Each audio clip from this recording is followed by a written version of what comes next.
prazer estar aqui com vocês, rever amigos. E eu estou impactado com quanta gente tem aqui, hein? Meu Deus, num sábado à noite, de um frio desse, tanta gente junta. Aí para me ouvir ainda o que é a vitória da razão, né, da esperança sobre a razão, né?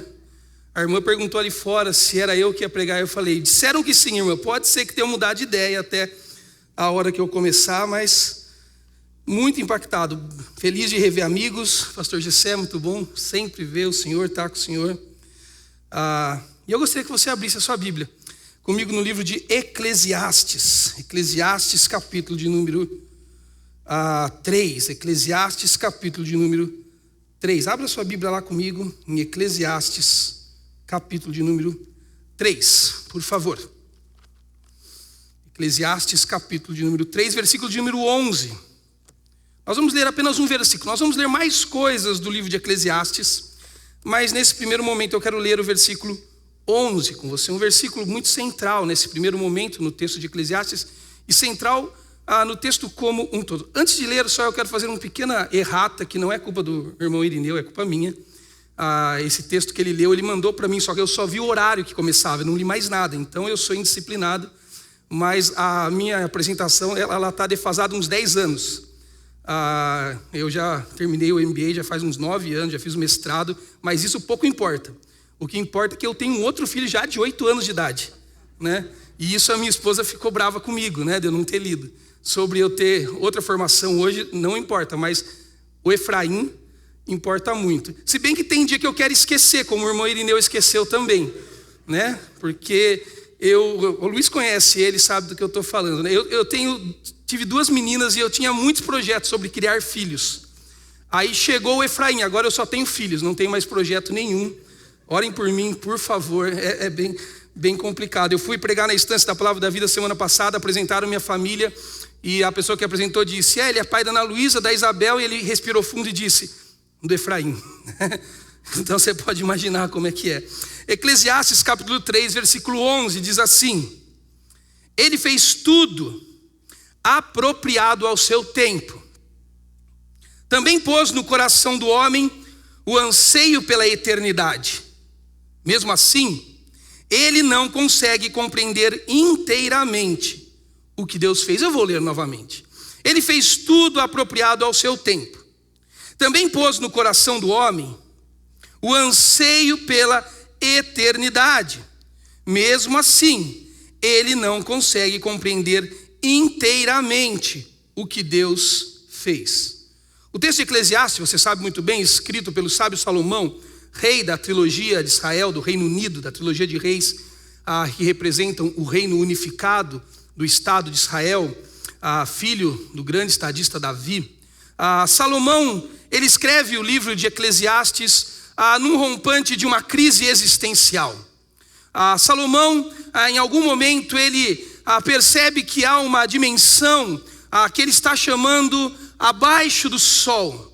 As coisas que se podem ver, as coisas concretas das quais nos apropriamos pela linguagem, nos apropriamos pela observação, nos apropriamos até pela medição do método científico, as coisas abaixo do sol. Salomão chamou a este mundo, este lugar, esta identidade visual que temos e concreta que apalpamos, como uma realidade abaixo do sol.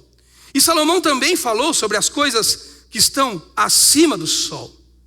E tal qual o grande Tomás de Aquino fez ali no fim da Idade Medieval, quando falou sobre natureza e graça, sobre a união dessas duas coisas e como o mundo não podia mais ser lido por aquele modelo de cultura bizantina, onde as coisas sagradas estão distante, longe, inacessíveis a nós, e elas não podem se misturar com as coisas da terra. Salomão, com esta crise também no coração, muito antes de Aquino, muito antes do seu tomismo, das suas sumas, Salomão trata a mesma crise existencial. E Salomão, então, ele quer entender por que o mundo abaixo do sol, por que as coisas abaixo do sol, por que o mundo das coisas que podemos ver, apalpar, dominar, pela razão, pela observação, elas parecem ser extremamente sem sentido. Por que crianças morrem, casais se separam? Por que pandemias nos assolam? Por que guerras se manifestam? Por que o mundo tem tanta dor, tanto sofrimento, tanto desespero? Por que as coisas não parecem chegar a lugar nenhum, fazer sentido algum? Essa é a crise existencial de Salomão.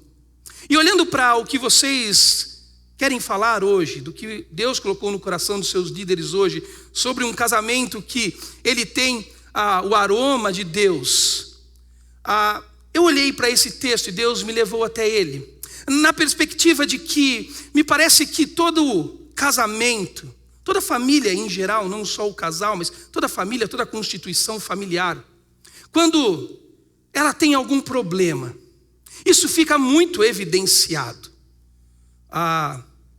O autor Douglas Wilson, ele escreve um livro, publicado pela editora Monergismo, falando sobre casamento. E ele fala exatamente sobre essa expressão de um aroma agradável a Deus. Ele diz que é como você chegar na casa de uma família e você rapidamente percebe que há alguma coisa errada naquele lugar. É como se um bicho morto estivesse embaixo da geladeira escondido. Tem um cheiro ruim, há um ambiente desconfortável, olhares atravessados, palavras felinas, não há intimidade, não há proximidade. E tudo isso está muito ligado às guerras das nossas identidades. Casais que vivem essas coisas corriqueiras abaixo do sol, voltaremos já para o texto. Eles costumam guerrear por identidades, por missões que são, na verdade, excludentes. Eu anotei algumas coisas que, comumente, homens e mulheres falam sobre si, sobre a sua relação matrimonial. Não fique bravo comigo, não tirei o exemplo de ninguém daqui, são exemplos meus mesmos, tá bom? Sou eu que falo isso. Homens costumam falar assim, Luiz, eu sou o homem dessa casa e você tem que me obedecer. Já ouviu isso? Ou coisas do tipo, olha, sou eu que trago o sustento para casa, então eu tenho autoridade aqui. Isso é coisa do homem da caverna, né? Que saía da caverna, ia caçar um bicho, trazia para a caverna, matava com a unha, comia todo mundo, aquele bicho. Ou coisas do tipo, e aí ficam mais elaboradas, né? Mais religiosas. Dizem assim, mulher, você tem que me obedecer, porque a Bíblia manda isso. Aí é difícil lidar, né? Porque falou em nome de Deus, você manda na terra, né? E a Bíblia nunca falou isso. A Bíblia nunca disse que a sua mulher tem que te obedecer a despeito de qualquer coisa, apesar de qualquer realidade. A Bíblia nunca falou isso. A Bíblia fala sobre papéis do masculino e feminino. A Bíblia fala sobre o conceito da submissão, embora, para mim, pelo menos eu creio, uma diferença entre submissão pública e submissão privada. As submissões públicas são acordos que fazemos no ambiente privado. Uma mulher não tem que obedecer o homem a qualquer preço, a qualquer circunstância. Isso é uma opressão, isso é uma violência. Mas nós costumamos falar assim. Mas tem também diálogos que trazem identidade, a missão, que saem da boca de mulheres. E aqui eu tirei o exemplo da minha esposa, tá bom? Não, estou brincando, não foi dela não.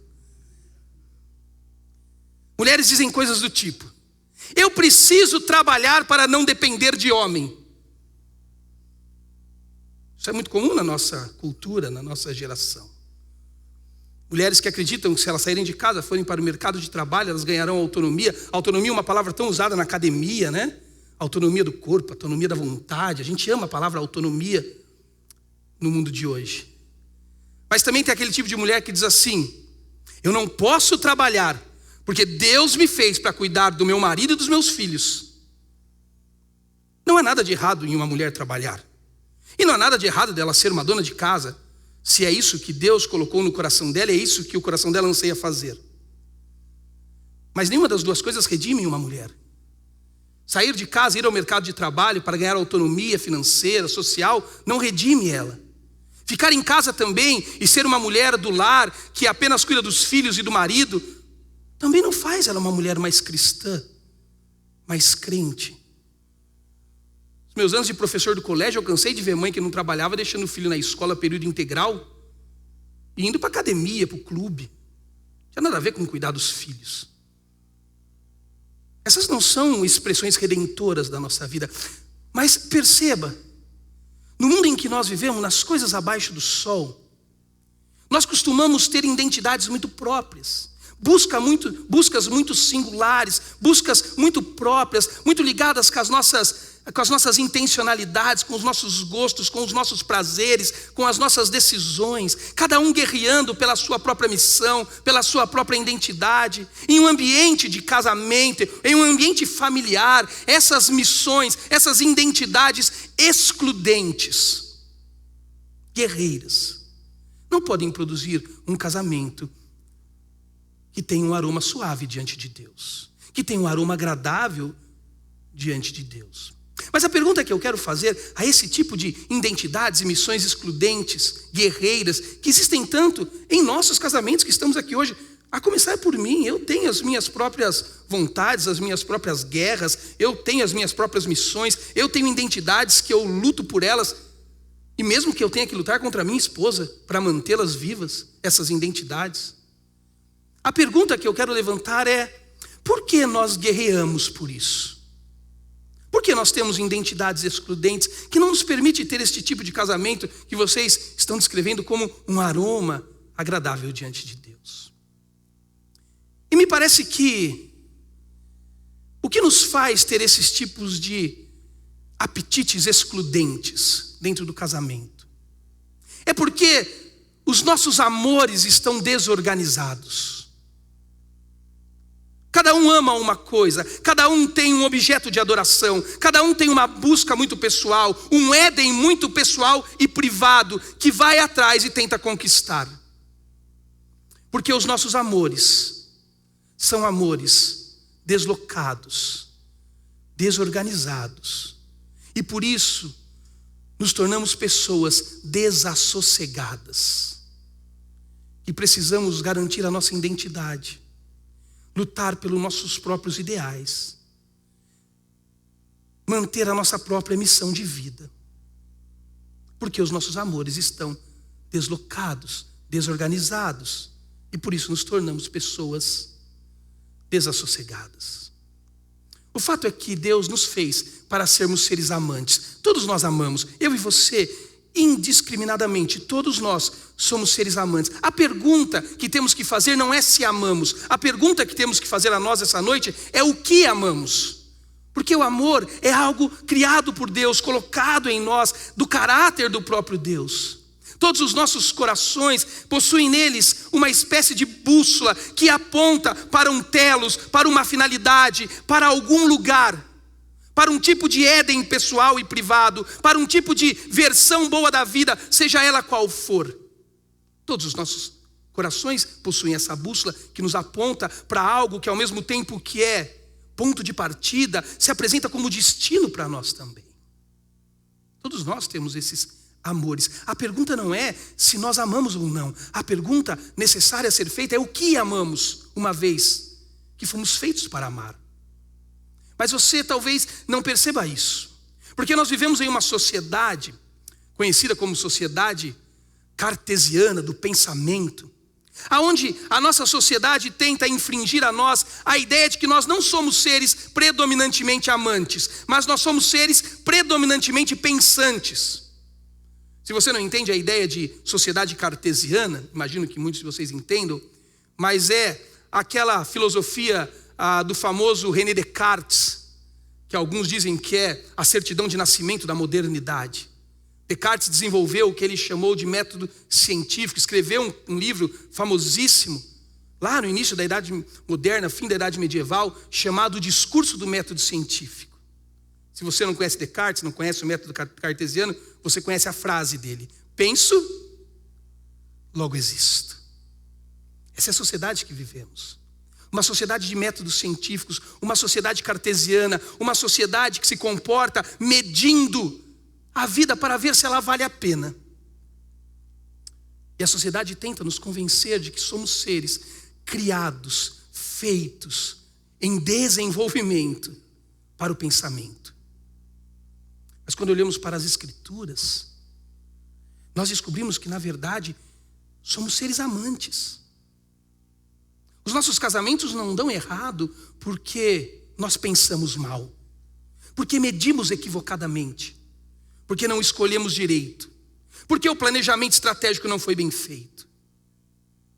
Os nossos casamentos dão errado, porque os nossos amores estão deslocalizados, bagunçados, fora de lugar.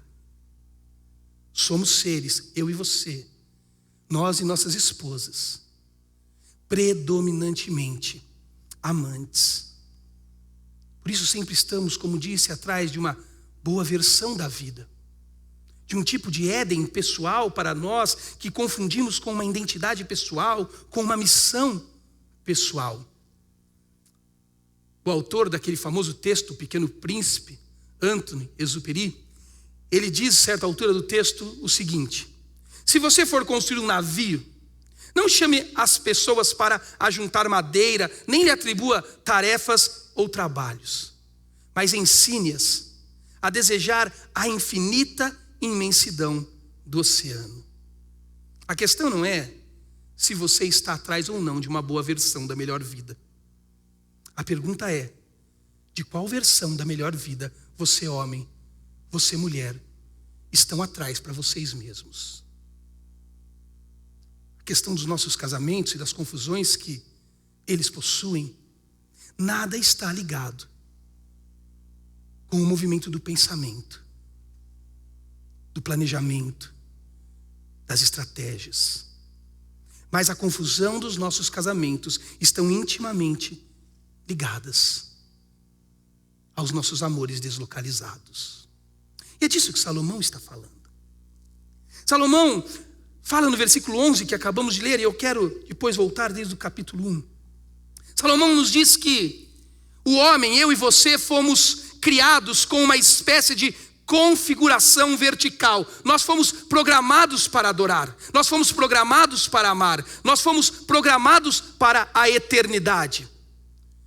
Salomão diz que nós somos seres predominantemente amantes, que o amor está em nós como uma configuração pré-programada, um DNA. Nós sempre estamos amando todas as coisas. Novamente, a pergunta é: o que amamos? Você talvez ame o dinheiro, e quanto mais você amar o dinheiro, mais dinheiro você precisará. Talvez você ame loucamente a sua esposa, e quanto mais você amá-la, mais idólatra dela você será. Talvez você ame os seus filhos loucamente, e quanto mais amá-los equivocadamente, mais ídolos do seu coração eles serão. Essas coisas que amamos de forma deslocalizada, incompreensível, elas têm a tendência de nos comer vivos. Se você ama o corpo, quanto mais você cuidar do corpo, mais você irá querer cuidar dele.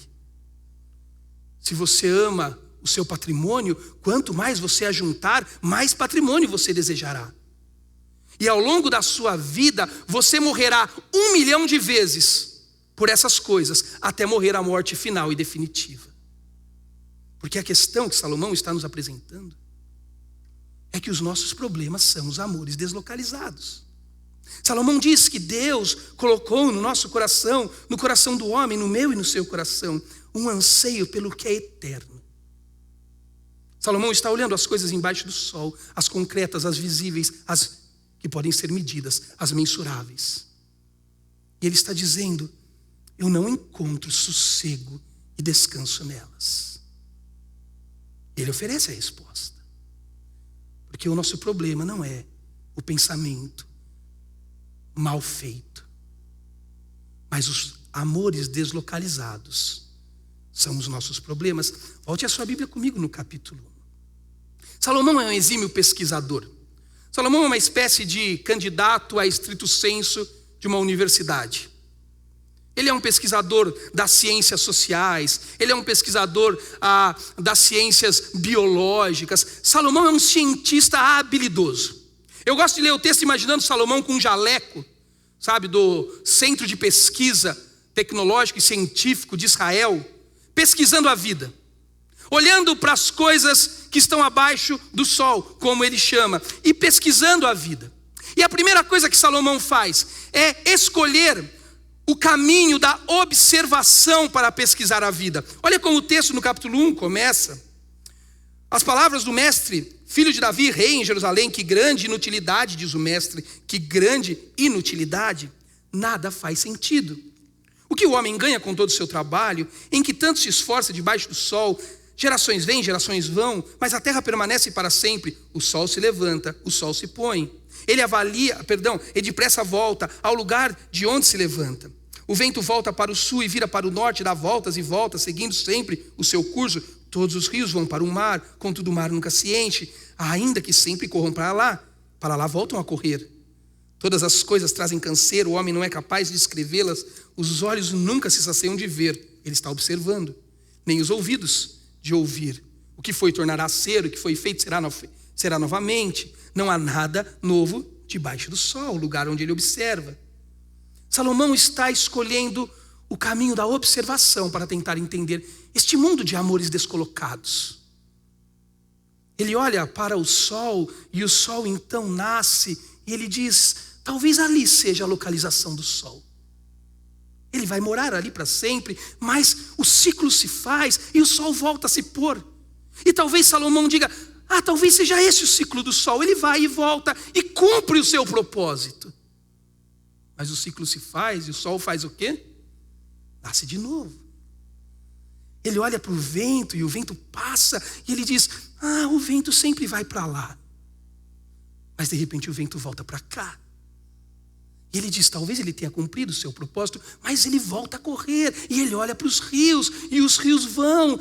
E o mar de novo recebe, e mais uma vez o rio vai, e mais uma vez o mar o recepciona, e Salomão espera que aquilo transborde, para que haja sentido final, finalidade, telos. E não acontece. Os rios correm e não enchem os mares, o sol nasce, o sol se põe, e não para de fazer o ciclo. O vento vem e vai e vem novamente. Salomão observou a realidade. Ele disse: que canseira. O que foi, o que virá, é tudo repetitivo, é cansativo. Mas Salomão, perceba, ele tem que entregar o projeto de pesquisa dele para o mestrado dele. E orientador de mestrado, não sei se tem algum aqui, é uma pessoa do mal, né? Muito do mal. Ele nasceu para complicar a vida das pessoas que vieram ao mundo. E estão cobrando Salomão, estão mandando e-mail na caixa de entrada dele. Tem prazo para cumprir. E Salomão está atrás de entender qual a finalidade, como essa hipótese que ele tem pode ser comprovada. Salomão então parte para outro empreendimento. Ele parte para outro empreendimento. Ele diz: quem sabe se eu pegar o que observei e aplicar o método científico? O que ele tinha à disposição, obviamente, não era um método cartesiano, como temos hoje. Mas e se ele pegasse essa observação que ele dominou pela razão? Essa observação do movimento que vai e volta e não para de ir e voltar. E se ele aplicasse um método de mensurar o movimento? Quem sabe ele encontraria a identidade para o sentido das coisas. Verso 12, ele diz: eu fui mestre, fui rei de Israel em Jerusalém. Dediquei-me a investigar e a usar a sabedoria para explorar o que foi feito debaixo do sol. Salomão agora assume a postura de um cientista habilidoso, de um homem metodológico, de um homem sistêmico. Ele aplica o método que ele tem à sua disposição para ver se ele consegue mensurar as observações que fez, e então trazer um sentido para elas, e essa loucura que parece ser o mundo abaixo do sol, então ganhar algum tipo de sentido para ele por meio da razão. Ele tenta investigar e ele chega a uma conclusão: que fardo pesado Deus pôs sobre os homens. Tenho visto tudo o que é feito debaixo do sol, tudo é inútil. Correr atrás do vento. Verso 15, o torto não pode ser endireitado, o que está faltando não pode ser contado. Fiquei pensando, eu me tornei famoso e ultrapassei em sabedoria todos os que governaram em Jerusalém antes de mim. De fato, adquiri muita sabedoria e conhecimento. Está totalmente focado no que ele pode medir por meio da razão, da racionalidade. Por isso me esforcei para compreender a sabedoria, bem como a loucura e a insensatez, mas aprendi que isso tudo é correr atrás do vento, pois quanto maior a sabedoria, maior o sofrimento, quanto maior o conhecimento, maior o desgosto, a razão, a mensuração do método científico não é capaz. Não é capaz. Eu tenho uma filha de 10 anos e que ela tem um pouco de dificuldade de crescimento. Parece que é algo muito comum hoje no mundo que vivemos, né? Crianças nascem, eu acho que lá no passado não tinha muito essas coisas, então o médico não conhecia zinco, não conhecia a aplicação de hormônio, então ninguém se preocupava com o não crescimento, né? Então o médico falou para mim: Joel, sua filha não cresce. E eu disse: me diga alguma coisa que eu não sei, né? Para isso eu não teria vindo, isso eu já estou observando nela. Que também, olhe para mim, eu também não cresço. O Irineu pediu para eu ficar de pé na hora da apresentação, para as pessoas me verem, e eu disse: eu acho que sentado de pé vai ser bem parecido. Mas aí eu e Mônica ficamos sempre pensando, olhando a nossa filhinha que cresce, sei lá, 1 centímetro de tempo em tempo, devagarzinho, devagarzinho. É uma graça, menina, simpática, bonitinha demais, meiga, mas não cresce. E eu e minha esposa, a gente fica o tempo todo, será que há algo que nós poderíamos fazer que não estamos fazendo? Será que há algo que a ciência mediu? Será que há algo que a razão mensurou? Será que há algum método para aplicar na observação desse não crescimento da Isabel? Que nós estamos deixando de lado. Isso nos apavora, isso nos dá medo. É como aquelas pessoas que perdem entes queridos e dizem assim para alguém: acho que a gente fez tudo o que podia, né? E alguém tem que responder, responda assim, você tem que ser educado. Sim, você fez tudo o que podia. Porque ela só quer ouvir isso. Porque realmente nós temos essa crença. Quando você é pai de primeiro filho, e o seu filho tem 37 graus de febre, o que você faz? Você sai num frio de 8 graus na madrugada para levar ele para o PA. É mais perigoso a viagem até o PA do que os 37 graus de febre. Mas você vai porque você crê que lá, no ambiente científico, tem uma redenção. Uma vez a minha filha do menor, a mais velha, perdão, a primogênita, eu e Mônica, 20 e poucos anos com uma criança cuidando de criança. Ela uma noite acordou e ela regurgitou um pouco de sangue no travesseiro e a gente ficou desesperado na madrugada. A gente enrolou a Ana Luísa em muitos cobertores, era um frio danado, pegamos o carro, fomos para o PA de madrugada, lençolzinho segurando ali na mão. A Mônica foi chorando, cantando louvores no banco de trás: salva minha filha, Senhor. Não tinha nada, estava lá numa boa. Chegamos no PA, o médico atendeu. Eu dei para ele o lençol. Que idiota, eu levei o lençol. Ele pegou, abriu na mesa o lençol e olhou para mim e falou: sangue vivo. Eu falei: mas eu sabia, não precisava ter vindo aqui para você me falar isso. Aí ele olhou minha menina, olhou minha esposa. Ele devia ter mais ou menos uns 25 anos, ele devia estar na residência fazendo plantão noturno. Aí ele foi numa estante e pegou um livro. Nessa hora eu fiquei apavorado. Ele pegou um livro e ele começou a ler e reler. E aí ele colocou lá: dá vitamina K para ela. Eu fiz um ano de odontologia, não sou dentista, mas eu li tabela periódica. Eu sei que vitamina K é anticoagulante. A gente deu, era vitamina. Depois fomos descobrir com o médico da Mônica que ela já tinha tomado vitamina K na maternidade. Mas a gente deu. Mais tarde fomos descobrir que na verdade era só uma dificuldade de amamentação da minha esposa. Mas quando ela foi aplicada com a vitamina K, nós voltamos para casa em paz. Porque o método foi aplicado. E eu não estou falando nada contra a ciência. Por favor, se eu cair duro aqui, não me levem a macumba, me levem para o hospital, tá bom? Eu não quero tomar um passe, eu quero tomar um remédio. A ciência tem o seu valor. Mas ela não é suficiente, porque se fosse, seria evangelho. O direito tem o seu valor, mas ele não é suficiente para oferecer justiça, porque se fosse, seria evangelho. A psicologia tem o seu valor, mas ela não é suficiente para curar todas as questões da alma humana, porque se fosse, seria evangelho. Mas nós cremos nessas redenções científicas. Olha a pandemia. Ciência, o altar da ciência, sacrifique no altar da ciência. Salomão está tentando organizar os amores abaixo do sol pelo método da ciência, amores descolocados. A gente está atrás de uma vacina que nem um louco numa fila. E nada contra, eu já tomei. Só por isso que eu estou dando esse exemplo. Mas a vacina não vai nos redimir. A vacina não vai aumentar nossos dias. Vacinas não contam dias.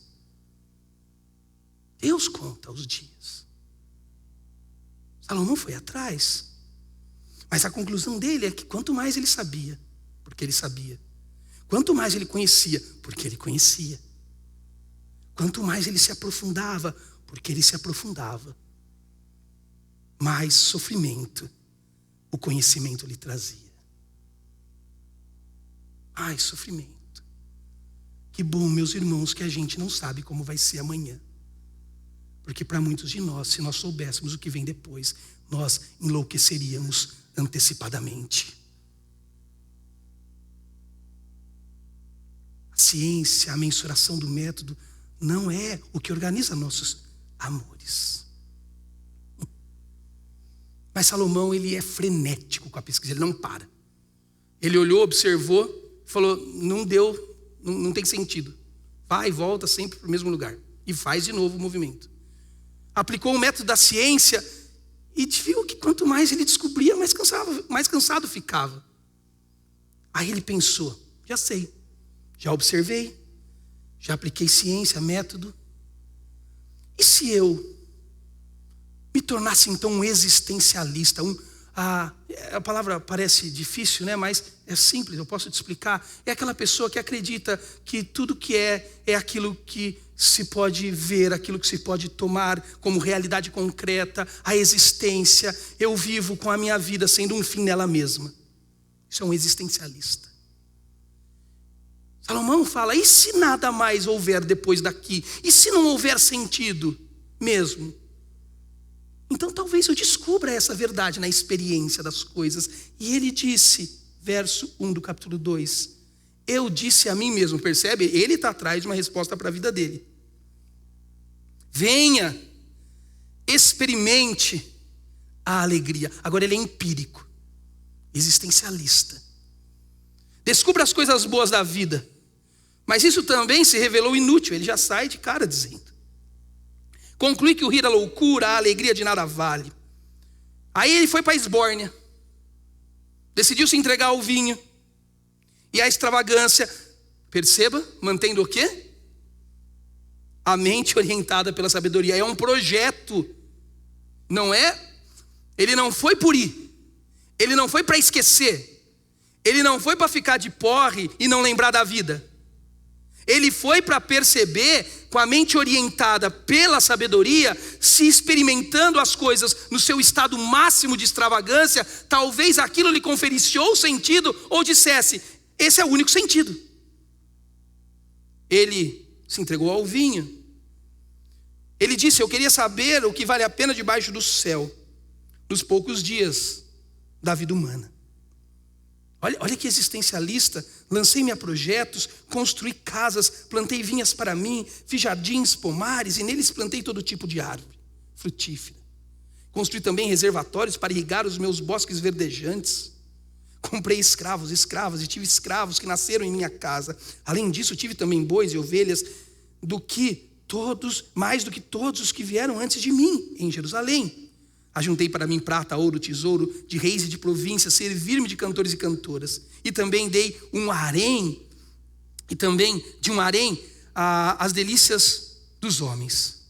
Tornei-me mais famoso e poderoso que todos os que vieram antes em Jerusalém, conservando comigo a sabedoria. Ele não se negou a nada que os olhos desejaram, não se recusou a dar prazer nenhum ao seu coração. Ele se alegrou em tudo.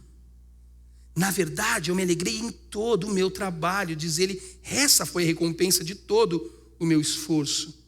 Contudo, avaliei tudo que as minhas mãos haviam feito e o trabalho que tanto me esforçara para realizar. E o que ele percebeu? Que tudo é inútil. Foi correr atrás do vento. Não há nenhum proveito no que se acha debaixo do sol. Que homem depressivo. A gente precisa dar um remédio para esse homem, gente. Um psicólogo aí para ajudar. Ele foi a experiência. Ele foi ser um existencialista, ele ajuntou, ele comprou, ele experimentou.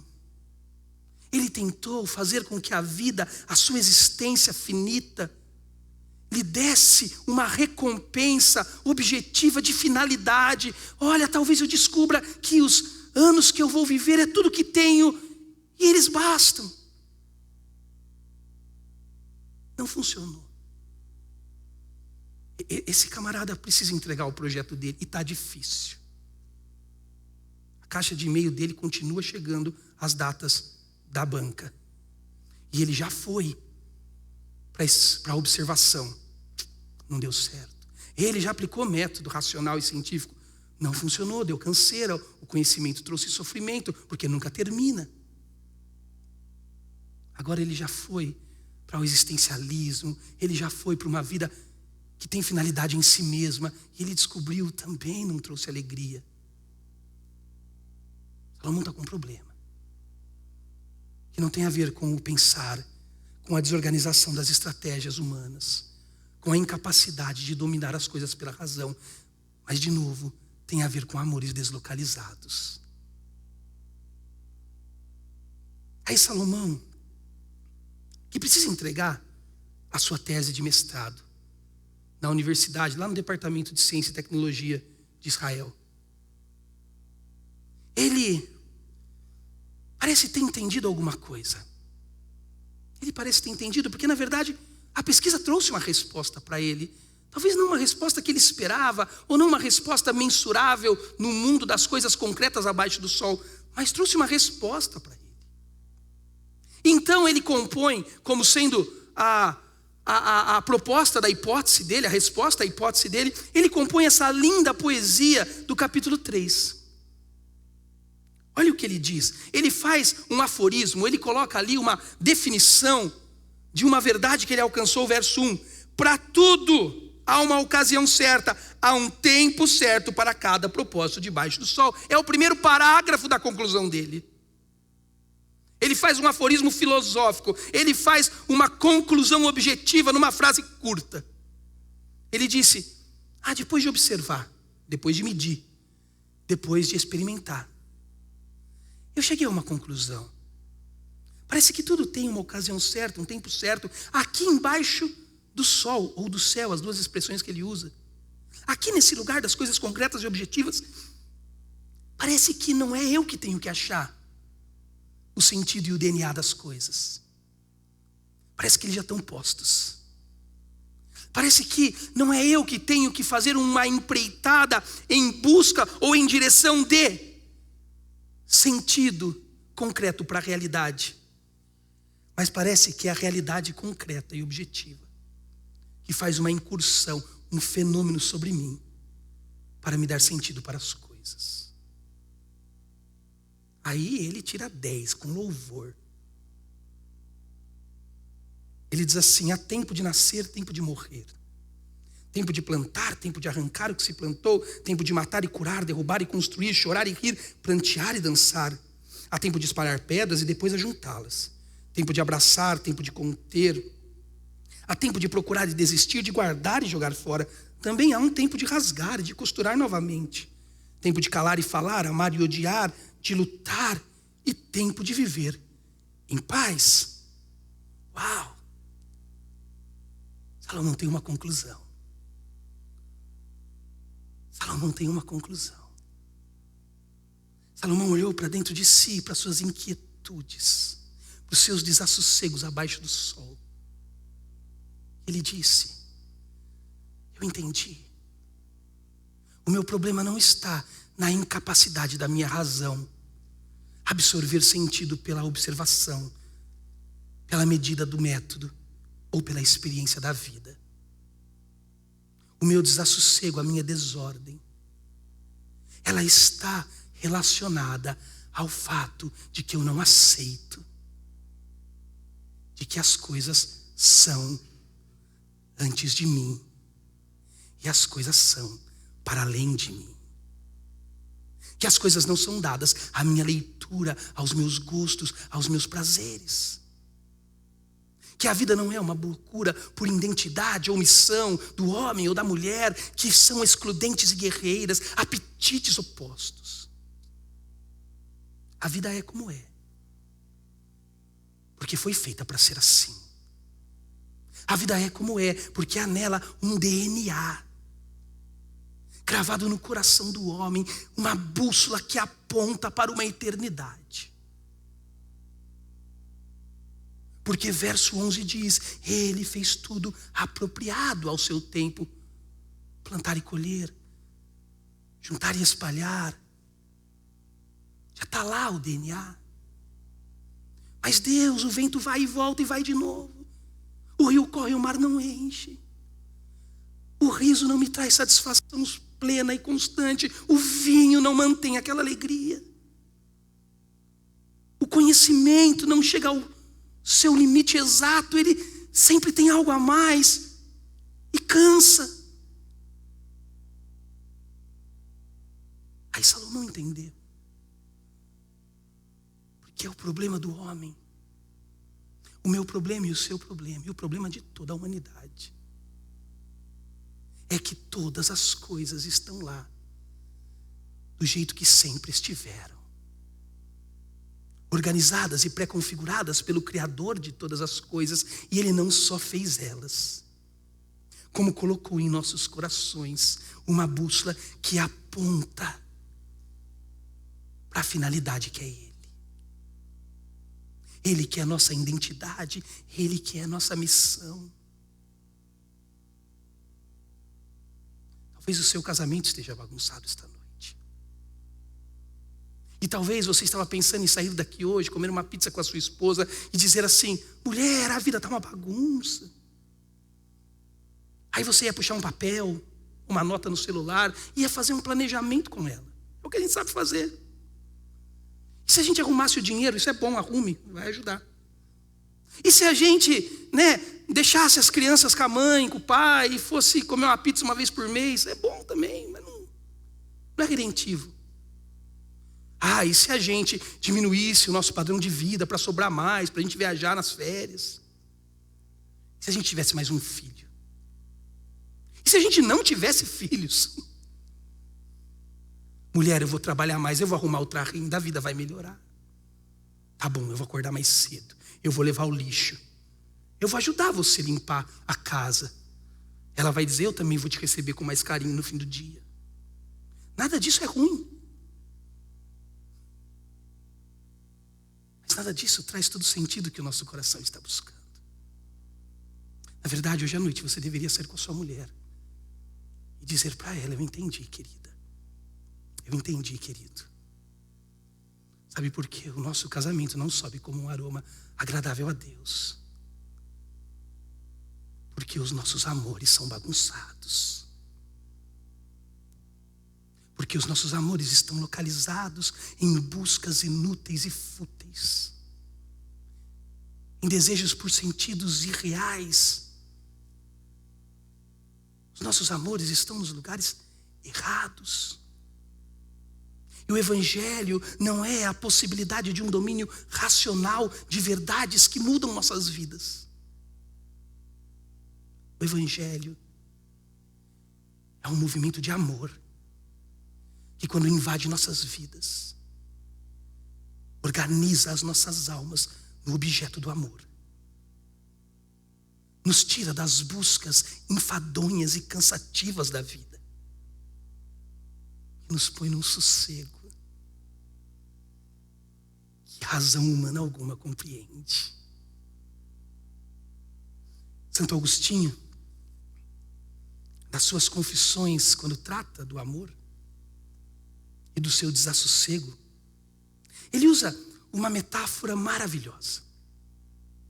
Ele diz que todo corpo abandonado à sua própria densidade, ao seu próprio peso, tende a buscar o seu lugar de devido descanso. Perceba, Santo Agostinho, ele vem bem antes de Isaac Newton. Ele já falava de gravidade. É um homem à frente do seu tempo. Vou repetir. Ele diz: todo corpo abandonado ao seu próprio peso tende a buscar e encontrar o lugar do seu devido descanso. Então vem a metáfora que ele apresenta nas Confissões. Ele diz assim: se você pegar e acender um fogo, o fogo vai fazer o quê? O fogo vai subir, porque o fogo respeitará a sua densidade. Se você pegar uma pedra e jogá-la, o que a pedra fará? Ela vai descer, porque ela respeita o seu peso corpóreo. Santo Agostinho diz: espiritualidade é isso. Formação espiritual é isso. Viver uma vida com os amores organizados. E por isso não com buscas loucas. É ser fogo que sobe, pedra que desce, corpo que no respeito do peso que no respeito do seu corpo. Sempre busca o seu devido lugar de descanso, lugar de onde nunca deveria ter saído. Jesus Cristo. De novo, o seu problema hoje não é planejamento, não é fazer mais um curso bíblico, mais um encontro de casais. Tudo isso muito bom. Não é frequentar mais a igreja, tudo isso necessário por outras razões. Porque você não é um ser predominantemente pensante. O seu problema, esta noite, se você quer ter um casamento bom, uma carreira legal, ser um pai, uma mãe decente, um crente adequado, o seu problema esta noite é organizar os seus amores deslocalizados, porque você é um ser predominantemente amante. Ame qualquer coisa que não seja Jesus, e você morrerá 1.000.000 de vezes, até morrer a morte definitiva e final. Saia daqui hoje. Vá para onde você quiser. Mas quando chegar lá, fale para sua esposa: eu não quero fazer um plano estratégico. Eu não quero arrumar um outro emprego. Eu não quero melhorar o orçamento. Mas eu quero amar, mulher. Eu quero amar a Jesus mais do que amo você. Eu quero amar a Jesus mais do que amo essas crianças. Eu quero amar a Jesus mais do que amo o futebol da quarta-feira. Eu quero te amar, homem. Quero amar a Jesus mais do que amo o meu tempo sozinha. Quero amar a Jesus mais do que amo o meu trabalho. Quero amar a Jesus mais do que amo essas crianças, mais do que amo a você, mais do que amo a mim. Eu quero ser mulher, eu quero ser homem. Fogo que sobe, pedra que desce, corpo que no respeito da sua densidade volta e volta e volta, sempre para o mesmo devido lugar, lugar de descanso, Jesus, lugar de onde nunca deveríamos ter saído. Senhor Jesus, muito obrigado. Oh Deus, como isso acalenta o meu coração. O Senhor conhece as minhas inquietudes, os meus desassossegos. O Senhor conhece a densidade do meu corpo e como ele resiste ao descanso. O Senhor conhece, Deus, como a minha mente, movida por esta sociedade do pensamento racional e cartesiana, ela se engana por achar que pode resolver o que não pode. Jesus, nós clamamos ao Senhor essa noite. Resgata-nos de nós mesmos, Pai. Tira-nos desta escravidão, dos amores desordenados. Nos lembra hoje à noite, Deus, que em nós habita um DNA, que o nosso coração possui uma bússola que aponta para o Senhor como ponto de partida e destino. Leva-nos para casa hoje. E no nosso momento, Deus, em casal, nos faz confessar os nossos amores descolocados. Nos faz confessar ao Senhor: nós queremos te amar, Jesus. Mais do que a tua igreja, mais do que a tua palavra, mais do que a nós mesmos, para então podermos amar todas essas outras coisas que também são dignas de amor, da maneira correta. Em teu nome, e novamente, louvando ao Senhor por esta igreja, por este ministério e pelos seus líderes, que eu entrego as nossas vidas ao Senhor. Amém e amém. Obrigado pelo convite de novo, amigos.